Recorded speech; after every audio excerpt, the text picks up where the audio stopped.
We Hey are live. y'all, and good evening. Welcome to season 3 of Mind Wars Forum. Tonight I'm joined by a familiar face for those of you who have followed the forum since the beginning, and the founding of this program, Chuck Keeney. He's going to be co-hosting with me tonight, and we want to say thank you for spending your time with us this evening. This season of Mind Wars Forum has been made possible in part by the National Endowment for the Humanities. Any views, findings, conclusions, or recommendations expressed in this program do not necessarily represent those of the National Endowment for the Humanities. Chuck and I are honored and humbled to welcome Dr. William Turner to the show. Dr. William Turner was born in Harlan County, Kentucky.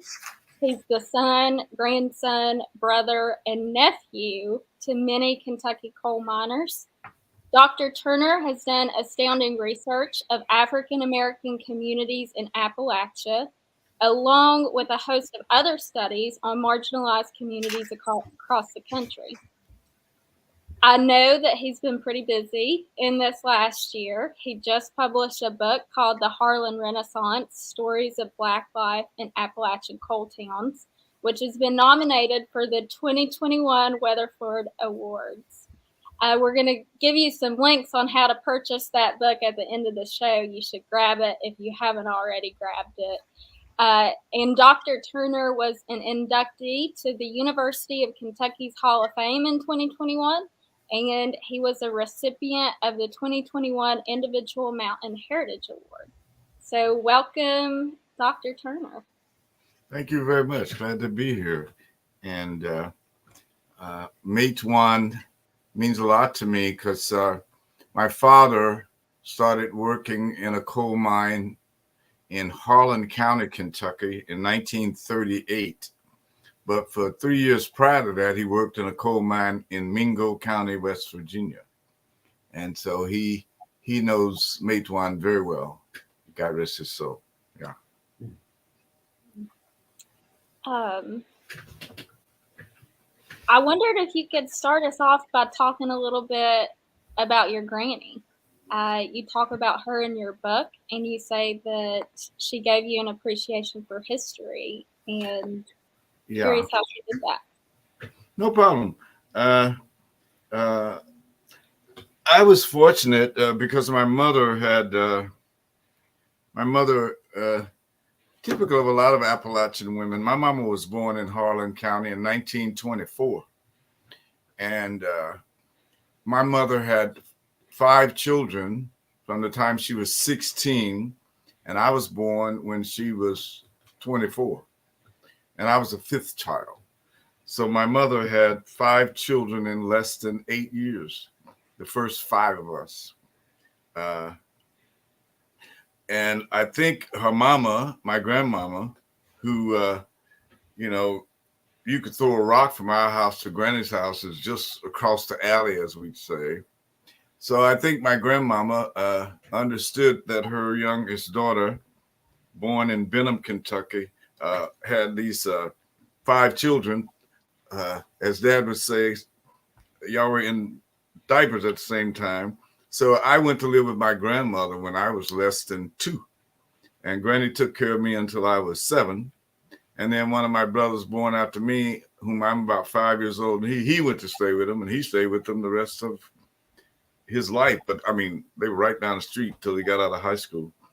So my grandmother, Alex Haley, whom I worked for a while, the author of Roots, once was heard to say that a grandmama sprinkles stardust on her grandchildren.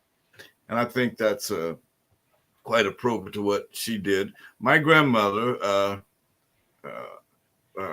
supplemented the meager income of my grandfather, and she was a bona fide, very popular bootlegger. She sold moonshine. She sold Granny sold moonshine, and she sold homebrew, and she sold beer. And our Granny's kitchen was just filled with people, black and white, all the time when I was a little boy. And she had a lot of stories. She had come into Harlan County, Kentucky, like many African Americans at the turn of the 20th century. She came there in 1919, and she came out of Macon, Georgia.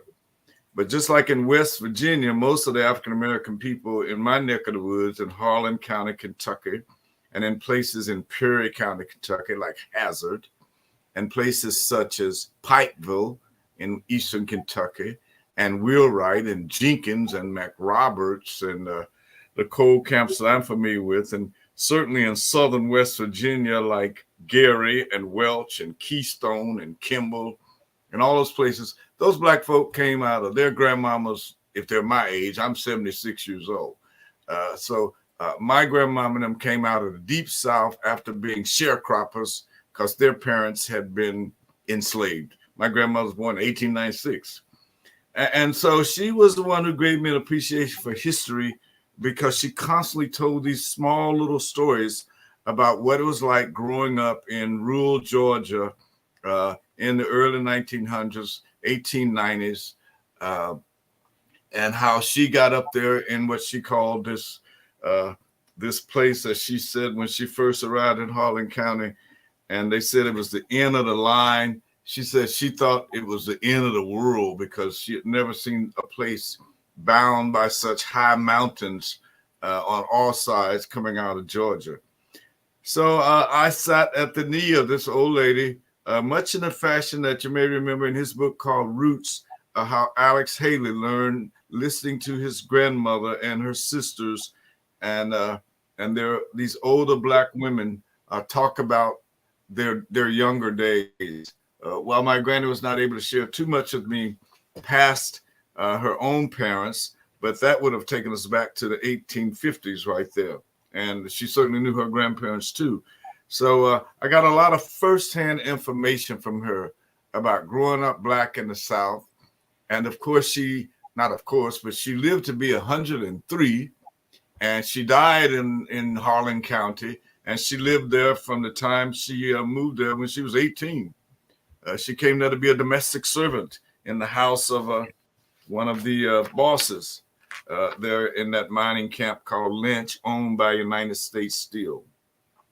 So that's how a lot of the conversations and the stories and the oral histories became part of my upbringing, is that I had this fascinatingly intelligent grandmother who could hold a folk tale with the best of them. And she taught us all a lot. As I said a moment ago, our parents, we had a big family, like a lot of families in Harlan County and Lynch and that coal camp. My mother gave birth to 8 children, and then she raised the 2 children of her daughters. My 2 older sisters were divorced when their sons were very young. Those boys in their 40s now. But my father said that no boy is going to grow up with my name and not have a man in his life. So he went to New Jersey and he brought them back to Harlan County, and they grew up there. And that was a typical kind of reaction to mountain people, as you know. Mm-hmm. You take care of your own. It's an incredible legacy and story. I wonder, there might be some folks watching tonight, Dr. Turner, who is curious about what you mean when you say the Harlan Renaissance. Of course, they could read the book, but just to help frame this conversation, could you give a little bit of insight to that? What is the Harlan? Thank you. That's a great question in terms of how I came up with that name. People who've studied about the African-American experience in America, in the United States of America, not just in the Americas, but in the United States of America, should know well that after Reconstruction in the 1880s and 90s, at that time, 98% of all African Americans lived in what we call below the Mason-Dixon line. They lived in the South. And then starting around 1890, there was this massive migration out of the South. So that along the eastern seaboard, from Florida and Georgia And the next state up, which would be South Carolina and North Carolina and Virginia. And I would stop it there and say that in the 1890s, about the 1930s, millions of Black people, literally millions, moved from along the eastern seaboard, and they moved up to Washington, D.C., to Baltimore, to Philadelphia, 30th Street Station stop on the railroad, into New York City, in a part of that city that came to be known as Harlem, Harlem.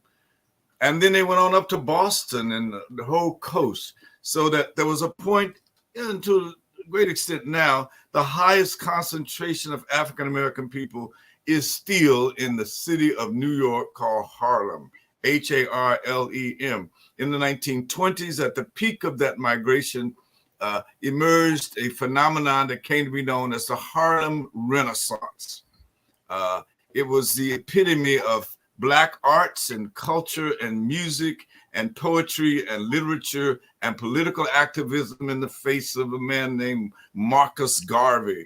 So we saw a tremendous dynamic in Harlem in that period between 1900 and 1930.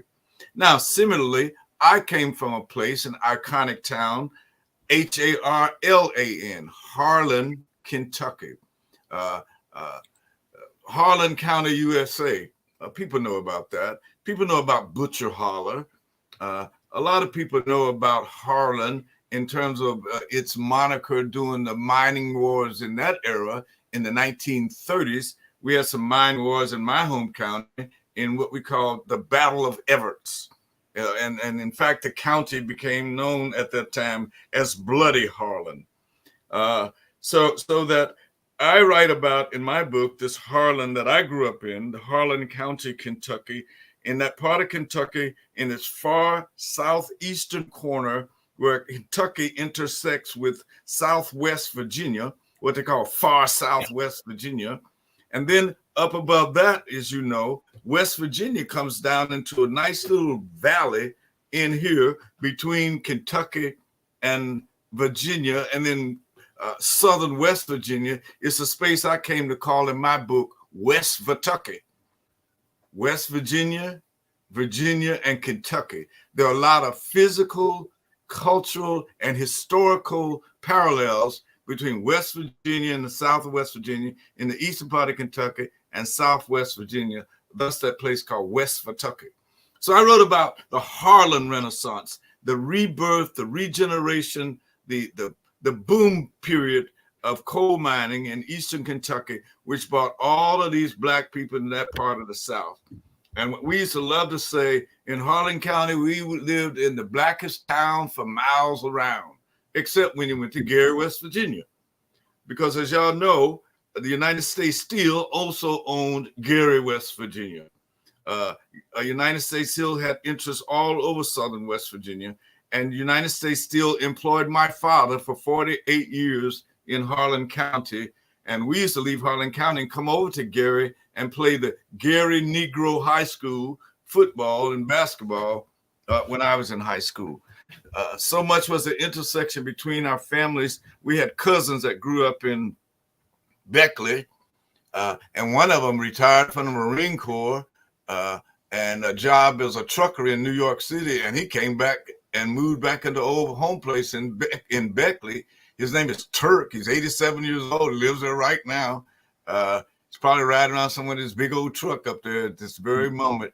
So for me, Harlan was just a kind of metaphor for that whole area, that people in Keystone had much of the same experience as people did in Lynch and in Hazard and in Coburn and in Wise and in Jenkins and in Stoneacre and all of those coal towns. It's almost like one size fit all. Some of them were more capitalized than others. United States Steel was the richest company in America when I lived there. Not a few weeks ago, last Sunday, I was interviewed in Johnson City, Tennessee, about my background. And guess where they had the meeting? We had the meeting in the opulence of the Carnegie Hotel, downtown Johnson City. And the minute I sat down, I said, boy, my daddy would be tickled pink, if not pink, rather, because there I was sitting in a hotel named for Andrew Carnegie, who owned half of Abingdon, Virginia himself, because he was one of the founders of International Harvester and U.S. Steel.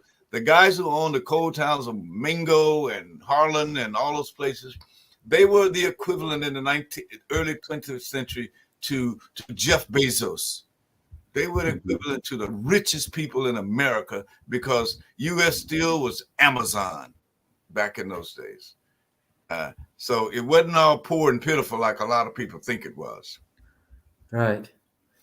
Dr. Turner, when I teach the Harlem Renaissance, every time I teach American history, right, I teach about the Harlem Renaissance, right? Right.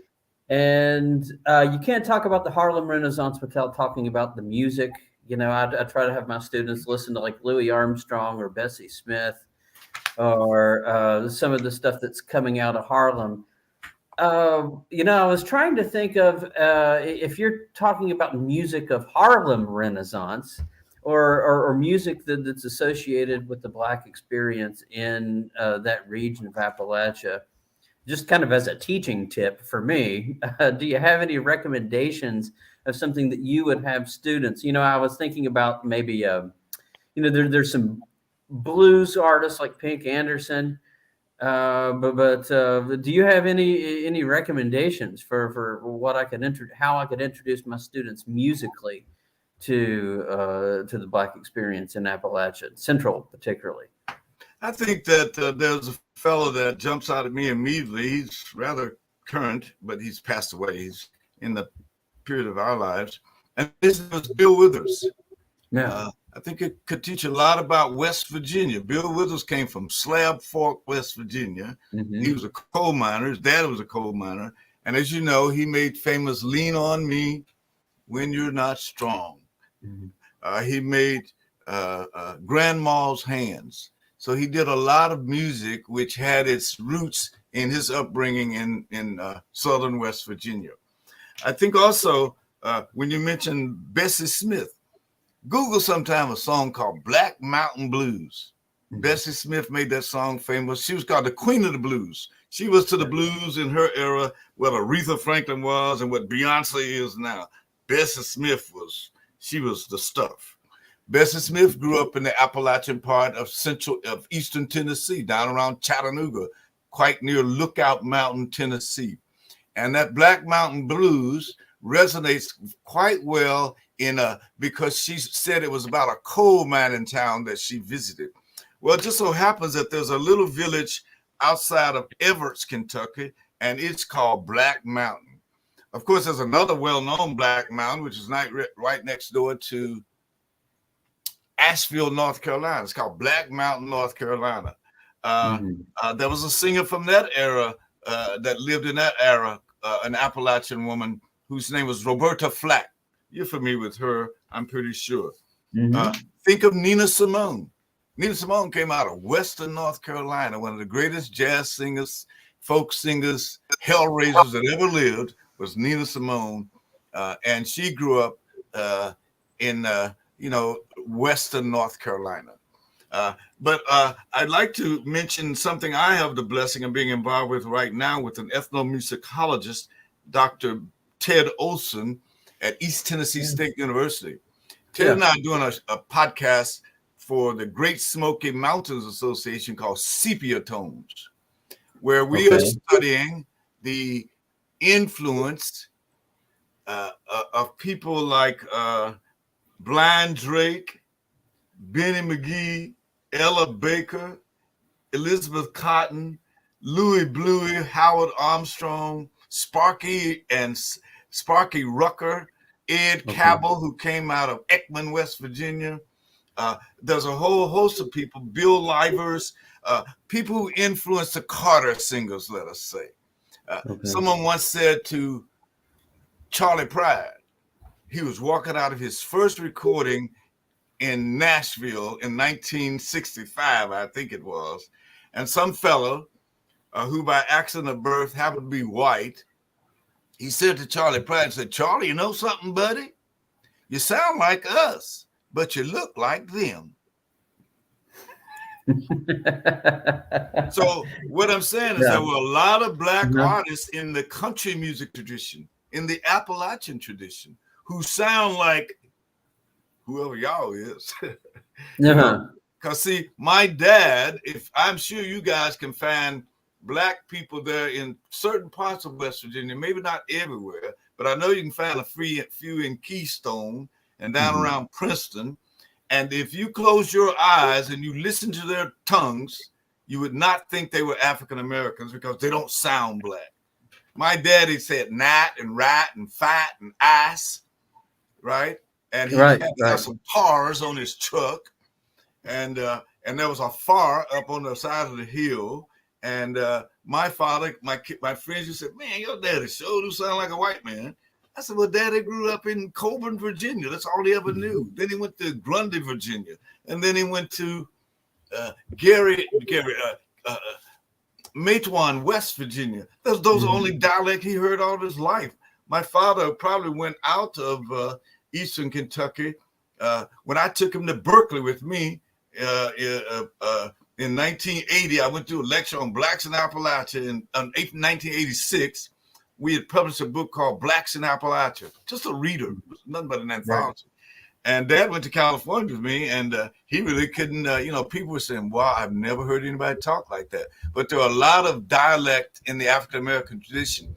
So with the music, I wish I could go over here and pull my nice old banjo over here and talk a bit about all of the banjo music that came out of Africa with the people into West Virginia. And everybody thinks that the banjo is an iconic white instrument. Well, that's the biggest, well, I won't say it, but it's the kind of stereotype we try to work against, because black people have made many, many contributions to, and everybody knows, if you want to figure a group of people out you never met before, listen to their music.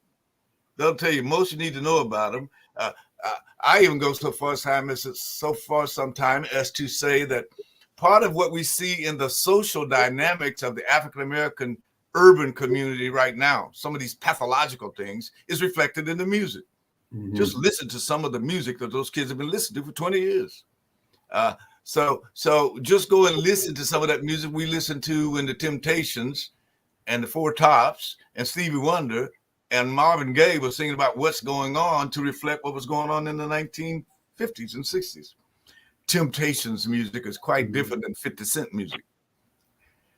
There's a lot that you can share with your students. I'll be glad to send you we've done 3 of those podcasts called Sepia Tones already. And we have 5 or 7 more to go. Ted and I are going to try to put together some music by disc. Artists like, for example, Amethyst Kaya, K-I-A-H, out of East Tennessee State. I know you guys have interviewed my dear friend, William Isom, Bill Isom. You know, he's recorded some of these young black artists now in the mountains who do hip hop and rap. And they're stationed right there with Crystal Good in Charleston and Huntington, and a guy named Micaiah and Genoa down in Southwest Virginia. So there's a lot that we can talk about in terms of music, because when we did that anthology on Blacks in Appalachia 35 years ago, there was not an article at all in it about black music. Well, now we have gobs of stuff, you might say, on this music. And I'm glad that throughout my book, as you may have noticed, I continuously in every chapter made reference to this musical framework in which we live, particularly in our house, because our mama was a pianist and she played church music every day before we went to school. But then she could switch over and play boogie woogie with any of the best of them. And she did that just as well. That's how my father met her. She played boogie woogie music as a teenager in her mama's house, and her mama was a bootlegger. So you know what that must have been like. But her mama made her go and play at the church too. And she played that same church for 49 years from the time she was 13 years old. Musician. Yeah. So, yeah, I think so much can be done on Black Appalachian, this music. Yeah, I'll get that to you. Yeah, that's great. That's great. No, I'd appreciate that. Yeah, I was just talking about it today, and I mentioned it in my book. my black students, when I mentioned to them, that the banjo, came up into Appalachia from black railroad workers. I was in fact talking about the Haitian Revolution, and there's some Right. that it may have come by way of Haiti up into the Americas. The banjo, and so my black students have no idea, and neither do my white students. Because when they think of banjo, it's synonymous with hillbilly or white hillbilly in the American popular consciousness, but that's not at all what you would have experienced 100 years ago, a little over that, had you gone into these coal camps. And I think it's important that we expand the notion of what that means. And, part of that draws from the deliberate marketing techniques of people who produce records. They've done that forever. They've racialized music, got us to thinking there's white music and there's black music. And then you can remember the time when to sell, quote, black music to white consumers, they would never put the photographs of the black artists on the albums. Nobody knew that their coasters were black for a long time. And who can't remember, or who can't forget, rather, how the very iconic figure of rock and roll became Elvis Presley. But Elvis Presley, as you know, long before he cut that "You Ain't Nothing But a Hound Dog" that made him so famous, Big Mama Thornton had cut it 20 years earlier.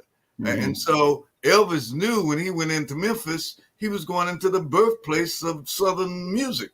And he understood that very well. And when they first had him on the Ed Sullivan Show, when I was about 10 years old, they wouldn't show him except from the waist up, because he was dancing and swinging his hips like, quote, them. Right. Okay. Yeah, so let's switch gears a little bit. We've talked around this some, and you've already made several references and talk about it a ton in your book. But I wondered if you could speak more about your family's connection to the United Mine Workers of America. Proudly so. My dad was an ardent trade unionist, a longtime, lifetime member of the United Mine Workers of America. And as you all know, the UMWA from its inception was an integrated biracial organization. And in some parts of southern West Virginia and East Kentucky, they established a tradition that there would be alternating leadership roles between black and white presidents and vice presidents and other top officials in every UMWA district. And so to this very day, the UMWA speaks well to me. Let me tell you just how much it speaks to me. In our coal camp house where I grew up, on the side of the wall where Daddy's chair was, next to the warm morning stove that we got after the fire grate was closed up, there was a picture of Jesus. Yeah, you know that picture where Jesus looks like Keith, whatever the guy's name on the Rolling Stones. What was his name? Keith something. Keith Richards. Keith Richards. Yeah, there's a picture of him, of Jesus, Martin Luther King, and John L. Lewis. And as you know, John L. Lewis was a longtime president of the United Mine Workers. My brother was in the organization. How well I remember, I wrote about it in my book. The UMWA every year at Christmas time and Thanksgiving time, everybody would meet up by the big company store, and the miners from the UMWA would be passing out brown paper bags filled with Christmas treats and candies. Mm-hmm. And I can remember it like it was yesterday. So that, in fact, it influenced me so much that I was so surprised when I left Harlan County. I was 20 years old when I went away from home, because I spent my first 2 years in a community college 5 miles from home. I had gotten a scholarship to go to Kentucky State University, which has always been a historically black college. Everybody I knew practically had gone there in the days of segregation. And they gave me a scholarship, And my daddy looked at it with such a dismissive eye. And he said, "Oh, boy, you don't need to go way down there to Frankfurt right now. Won't you stay right here at home, go to community college, and we can go fishing with your brothers a few more years?" And I said, "Dang, man, he just shot down my college scholarship." But I'm so glad I did. I got to be with my brothers for another 2 years. And the UMWA gave scholarships, so it meant a lot in our family. And so when I went off to college in 1966, I was so surprised when I got to Lexington, Kentucky, and I thought it was such a conservative environment, because 1966 was the height of the Black Power movement. I mean, 1966 was a hot summer in Detroit. And I got to Lexington, I said, what is wrong with these people?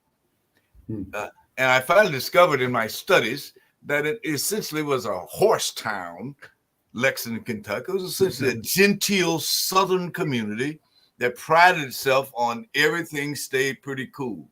Well, when you come out of Harlan County with the tradition of organizing for your rights there, people in Fayette County would call you a Black militant, because I was going, what is wrong with you all?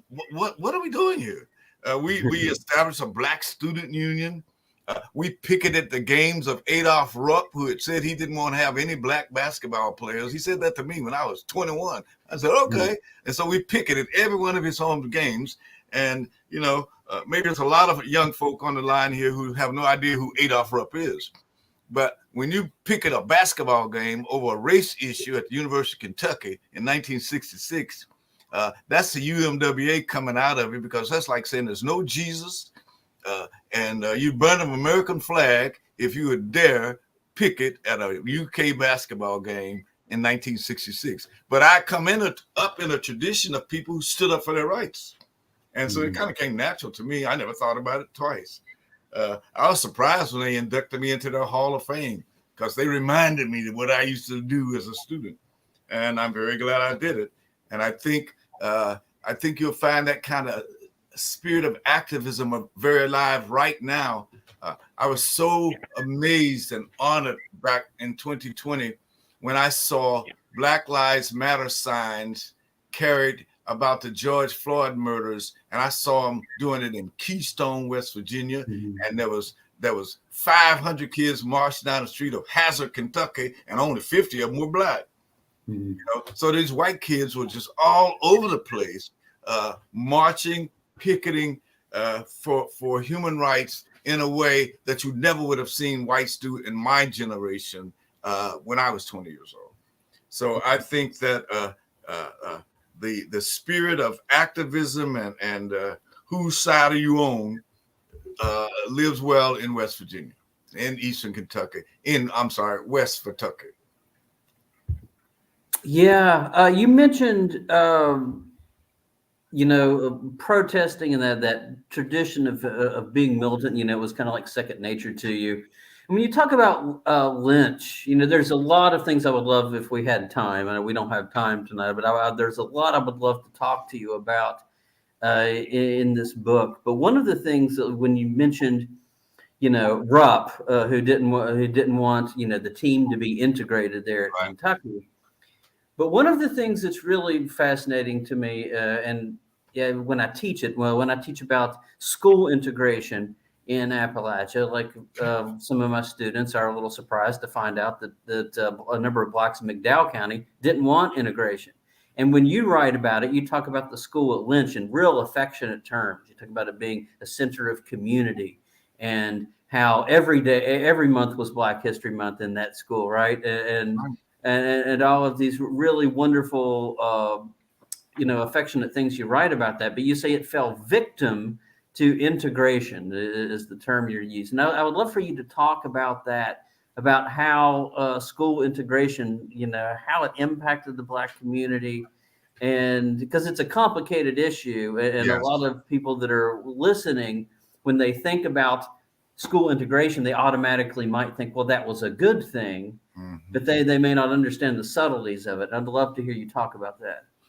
Well, you framed it very well, sir, because I think that without a doubt, you can go throughout Southern West Virginia where they had all of the, I wish I had it in front of me, but the school that my mother attended and the school that I attended and all of my siblings, except the younger ones, etched into the facade on the third level of the building was Lynch Colored Public School. And that place, I compared it in my book to the Schomburg collection, that rich library, that fountain of information about Black life and culture in America that existed and still exists in Harlem, in New York. Well, our school and the Black schools throughout that period, when the states gave money to educate Blacks, and that started around 1915 in West Virginia, Southern West Virginia, Eastern Kentucky, Southwest Virginia, the same area we've been talking about all night. When they gave this money, that also meant the coming into the towns of a critical mass of educated women, primarily. These African-American women, they came from West Virginia State, they came from Bluefield State, they came from Kentucky State, they came from Virginia State, they came from North Carolina, they came from the historically Black colleges, and they came into the mountains, and they were the quintessential role models for the education that we needed to get if we were ever to improve ourselves from the sharecropping existence and the no schooling that was the case for our grandparents.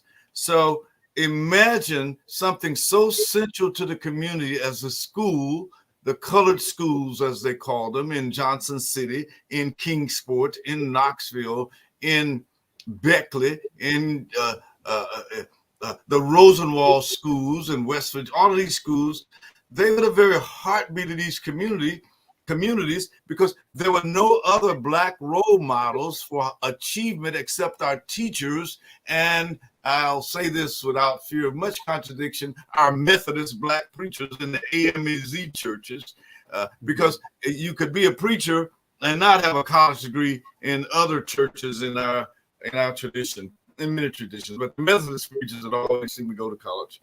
Now, that being said, imagine that school going from 1915 to 1945 to 1955 to all of a sudden in 1965, roughly 10 years after the Brown decision that prohibited segregation.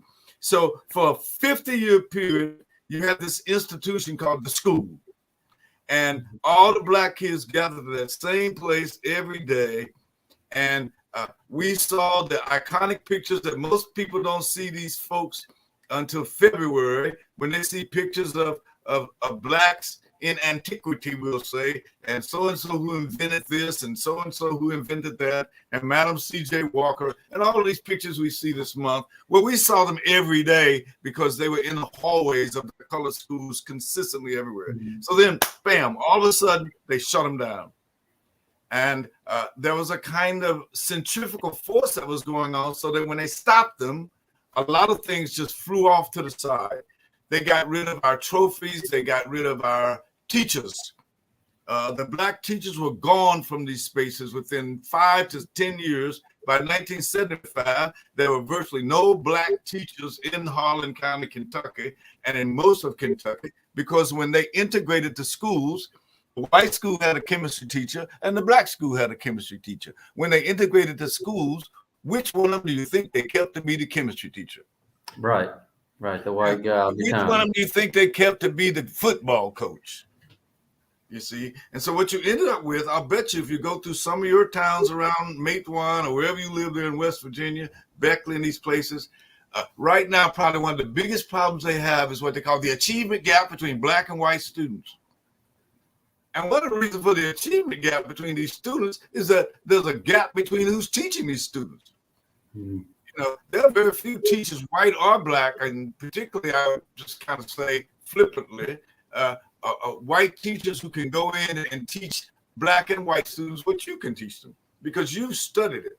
A lot of high school teachers do not study those things. My high school teachers went to these Black colleges and they had to study.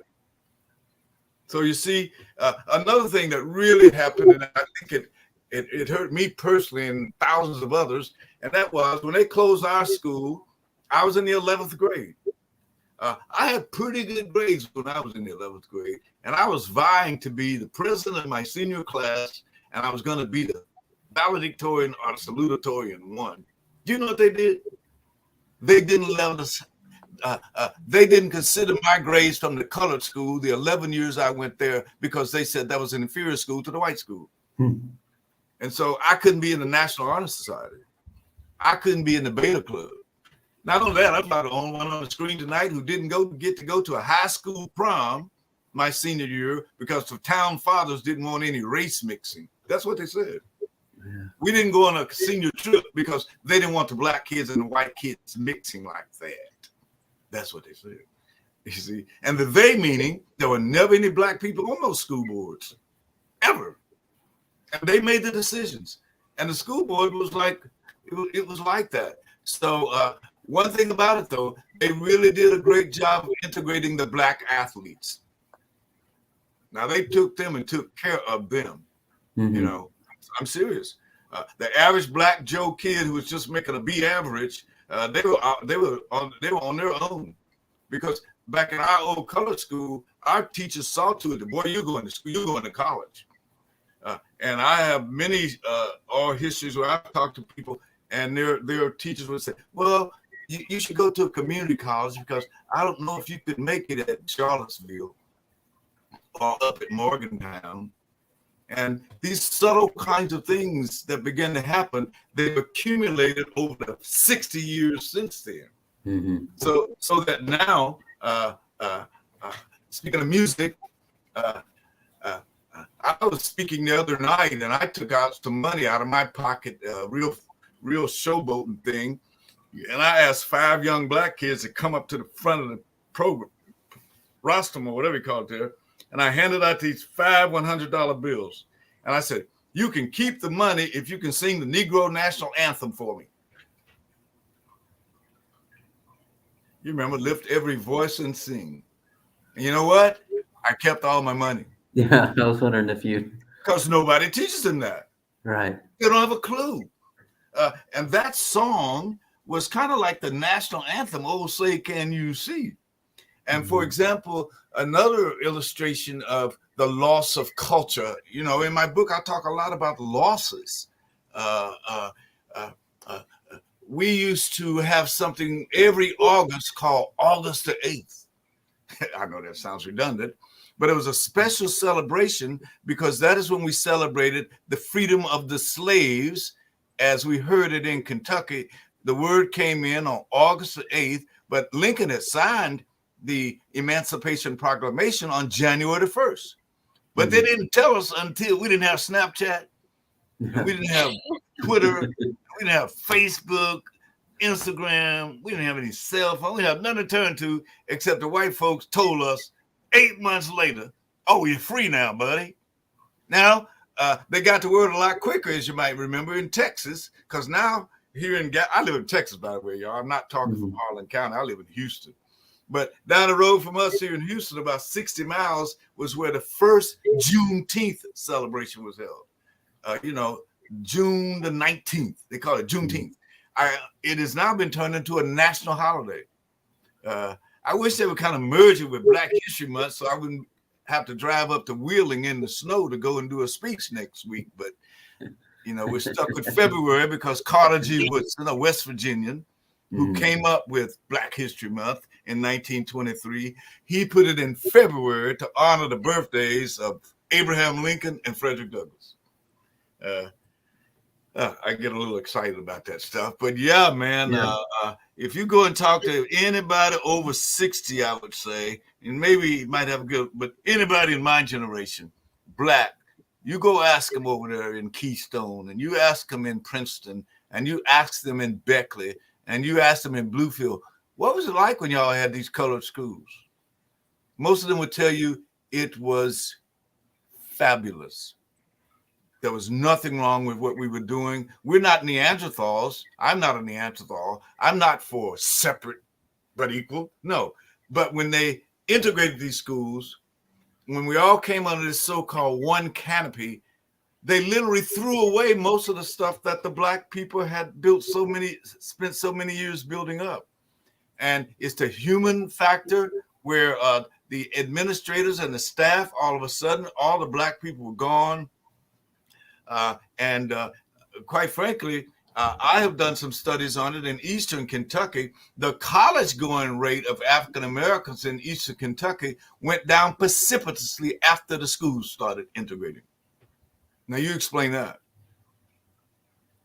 Yeah, and it's not really, when you look back at it, particularly when you look at it in the light of the way you explain it in the book, it makes so much more sense that how things change. A lot of times, as you say, your teachers were more educated than the teachers in the white school. Oh yeah, they had that. I mean, let me get. There's a chapter in my book. I call it "I Made Friends for Life with the Principal of the White School." And his name is Jack Isaacs. I know his grandchildren at this point. And Mr. Isaacs, when they got ready to integrate the Lynch Color School with the Lynch School, see, they didn't call it the Lynch White School. It was just called the Lynch School. Right. Ours was called the Lynch Colored School. And when they put them together, I mentioned earlier how the black football coach hit the road, Jack. You got to go. Well, Mr. Isaacs was 27 years old, and they made him the principal of the integrated school. The black man, Mr. John Vernon Coleman, held a master's degree, and he was 47. He was 20 years older than the man they made the principal. And the next year, Mr. Coleman moved to become the principal of a school in Louisville because he felt shattered. And imagine how that made us look when we were 16 and Mr. Coleman was like, he was the most powerful, the most authoritative, the most respected black person in town because he was the principal of the colored school. Even the guys who drank moonshine all day long at my grandmama's table called him Mr. Coleman. And so guess what it does to the psyche of me? And I'm 16 years old. And I looked up to Mr. Coleman, and all of a sudden, Mr. Coleman had to leave because the company and the school board decided that we really don't think we want to have these young black chemistry teacher who's a man teaching these white girls. That's what they told that man. They told him. It's in my book. They actually told him, we know how smart you are, but it's just a matter of we don't think a young black man in his 20s and 30s should be teaching. You know what we mean. Now, I would say to the young people who might be listening to me that I'm not bitter. I'm just saying that's what happened. And they need to know that. And that's the kind of critical race theory analysis that nobody wants to have anymore. You see, right. When you start talking about systemic bias, when you start talking about inherent bias, and when you start talking about, don't use the words white supremacy in the same sentence. But I have to say, if you look at the history of our country systematically, you can't help but see it. You just have to be total, as they say, you have to be in a total state of denial, and denial ain't just a river in Egypt. Right. And they're trying to make it illegal in West Virginia to teach it right now. As in elsewhere. And you won't have a job if they do that. Yeah, I'll be gone pretty quickly. They'll I'll say the wrong thing pretty soon. We're running low on time, and I want to get to one more question that I want to talk to them. I don't know, Kenzie, if we'll have time for some of the questions that people that are watching may have. But one of the things we both write about is the collapse of the coal industry and its impact. There's a lot more we can talk about, out migration and all that. That's a theme of Appalachia. The last 75 years, we're a history of people that are leaving and coming back. Leaving and coming back. But we both write about the collapse of the coal industry. I've seen it firsthand in Logan, where I've taught, and you write about living in a state of perpetual nothingness is the way you aptly describe it. And it's a really good description of what I see on a daily basis, and particularly over the last decade. But you also then, have an optimistic look at it there, just a couple of pages after you talk about living in a state of nothingness. And you say that the future of Black Appalachians is rich, that they're going to have a rich future. So how do we go, in your opinion, from perpetual nothingness into a rich future? What do you think is the catalyst for that, or how do we make that happen? Well, I think we started off with my relationship to my grandmother. And so I would look at how my own life unfolded, how my future unfolded, because I had come from such a rich past. Mm-hmm. My grandmother on both sides, my grandfathers on both sides, my fathers, all of my ancestors, we can see their footprints. The poem that says the lives of great people all remind us we can make our lives more sublime, for leaving and in departing, they leave behind them footprints in the sands of time.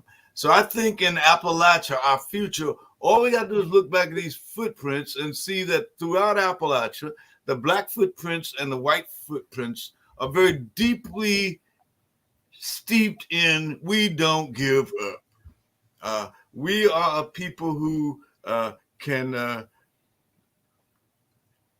make do with little, and we can do a lot if given an opportunity. And so I think that I so often heard coming up, don't worry, baby, we're going to make it. Just keep your hand in the Lord, that kind of spiritual grounding. And I think that meant a lot to that helped a lot of people during the mine wars of West Virginia, after which your organization is so aptly named. That is what got them through Blair Mountain. That is what got them through Black Lung. That is what will get them through Oxycontin and methamphetamines and opioids. And it's because Appalachian people just have this grit about them. And maybe somebody will say that about people here in Texas, but more power to them. But I have great faith that the future of Appalachia, more than ever now, is simply tied, as it always was, to the future of America itself. Because we all know that we now live in the United States of Appalachia, because we were dominated in Appalachian Hill Country and Appalachian mining country.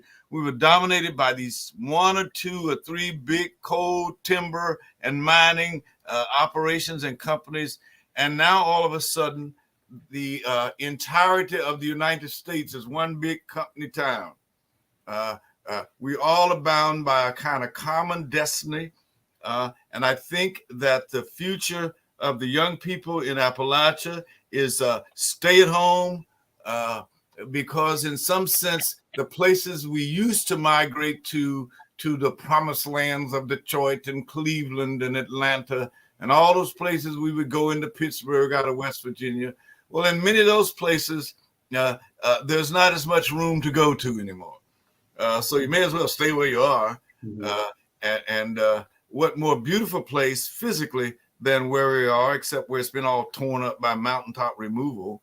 But other than that, I still try as best I can every time I am given the opportunity to talk to young people in the mountains, to tell them that this is your ancestry. This is, if you can hold out to, as we used to talk about, booms and busts, and the very title of my book, The Harlan Renaissance, I end up speaking that I have not tried to wax negatively here. I'm not a pessimist. I'm an industrial strength optimist, and I believe that there will be a new renaissance in Appalachia. Well, that's great. I love that optimistic take on it, and I saw that in the book too, and I really appreciate that. It's sometimes difficult, living here, to always be optimistic and to always see a silver lining in the future. But you're right; you just kind of keep your head down and keep pushing. So I think those are great words. But see, that's part of what our people, Black people's history is. Can you imagine if you had not been optimistic being Black in America? during the segregated days, when my grandmama looked at you and said, "Don't you worry, son, everything's gonna work out just fine." I would go, "Oh yeah," but we were imbued with the spirit of be optimistic. That's the first advantage you have.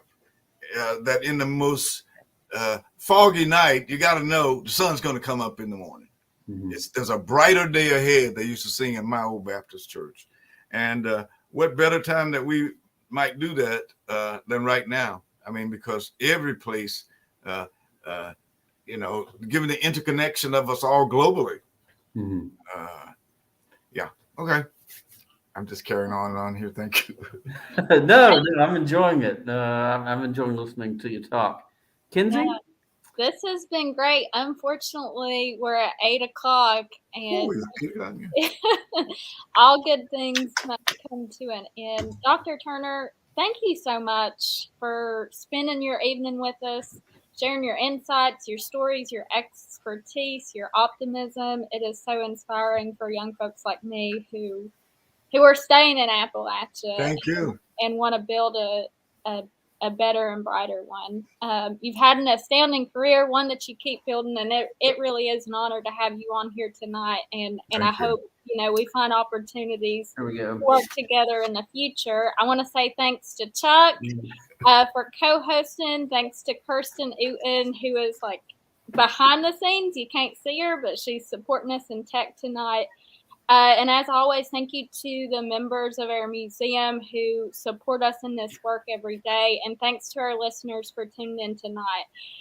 Dr. Turner and Chuck, we're just holding it up. But I want to say, folks, if you haven't already, do yourself a favor and buy Dr. Turner's latest work, The Harlan Renaissance. We talk about it a lot. There's multiple ways you can order. We're proud to carry copies at the museum, so you can order directly through us. And you can also order signed copies directly through Dr. Turner's website. We'll make sure to drop links in the comments and send them out after the show. And we hope that you'll plan to join us in 2 weeks. On Tuesday, March 1st, we'll be welcoming journalist Kim Kelly and labor activist Hayden Wright to the show. They're going to talk about women in labor movements, including those who are holding the line right now in Brookwood, Alabama, for 11 months and counting. So we're looking forward to that show, and thanks for joining us tonight. Good night, everybody. We'll see you soon. Thank y'all very much. Thank you very much. Thank you.